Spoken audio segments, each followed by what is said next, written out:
You know a villain is terrifying when the show barely explains him, and somehow that makes him feel even more real. Because ever since that yellow suit appeared on screen in From, this series stopped feeling like a mystery show and started feeling like a nightmare that knows your name.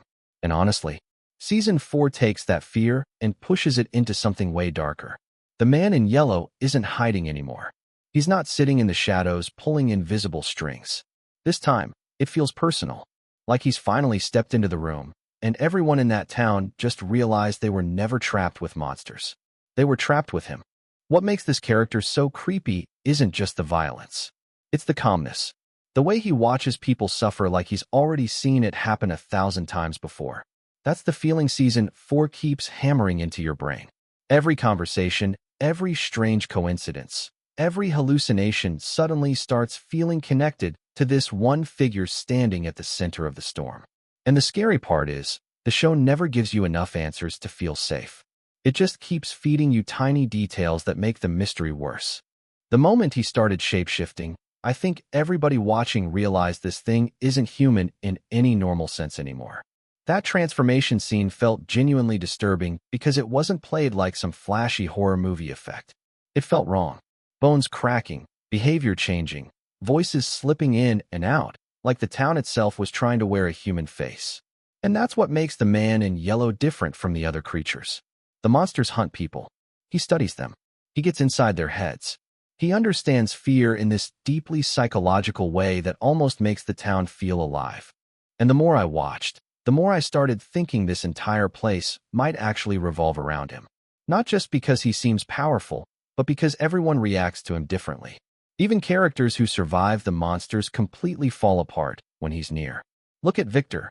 That fear in his eyes doesn't feel like fear of death anymore. It feels like trauma that's been rotting inside him for decades. Like he saw something no child was ever supposed to see. And when the show hints that the man in yellow has existed through multiple cycles of the town, that changes everything.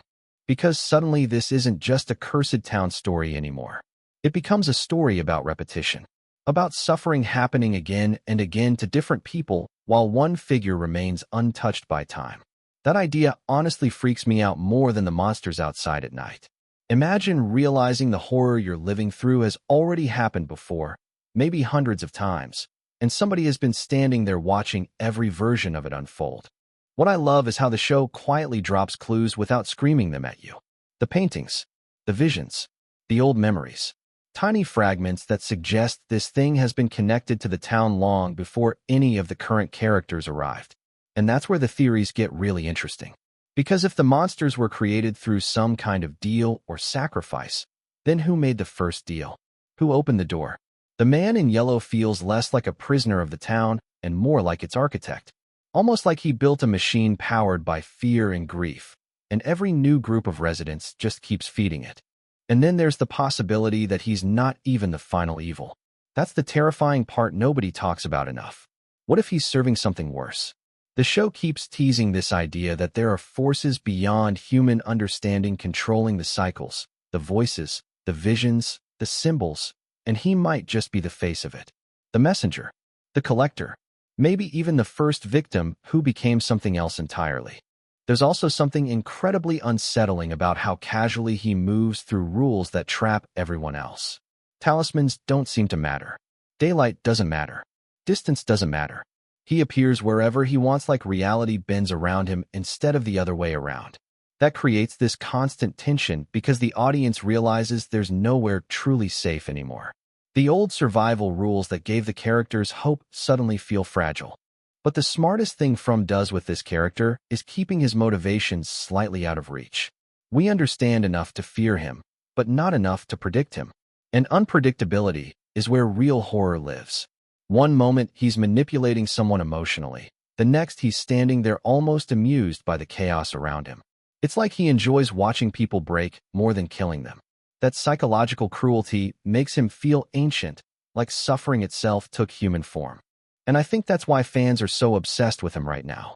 The man in yellow doesn't feel like a typical TV villain. He feels symbolic, like he represents the hopelessness of the town itself.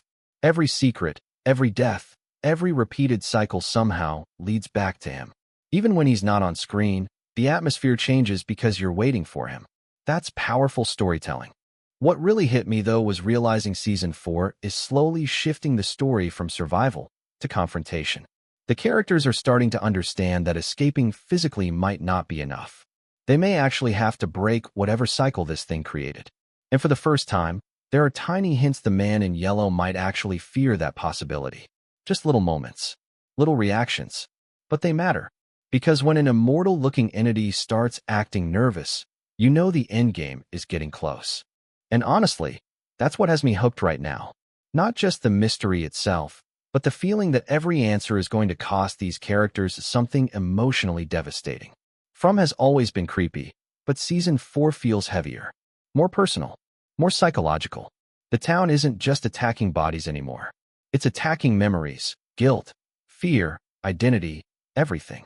By the end of these episodes, I wasn't even asking who the man in yellow is anymore. I was asking what happens if somebody actually stops him. Does the town disappear? Do the trapped souls finally leave? Or does something even worse wake up once he's gone? That's the kind of horror that sticks with you after the episode ends. And honestly, if the show keeps building this mystery at the same level, the man in yellow could end up becoming one of the most unforgettable horror villains television has given us in years. But I want to know what you think, because there are so many theories flying around right now. Is he the creator of the town, the first victim, or something far beyond human entirely? Drop your thoughts in the comments. And if you enjoyed this breakdown, hit like, subscribe, and stick around, because with From, the deeper you go into the mystery, the harder it becomes to escape.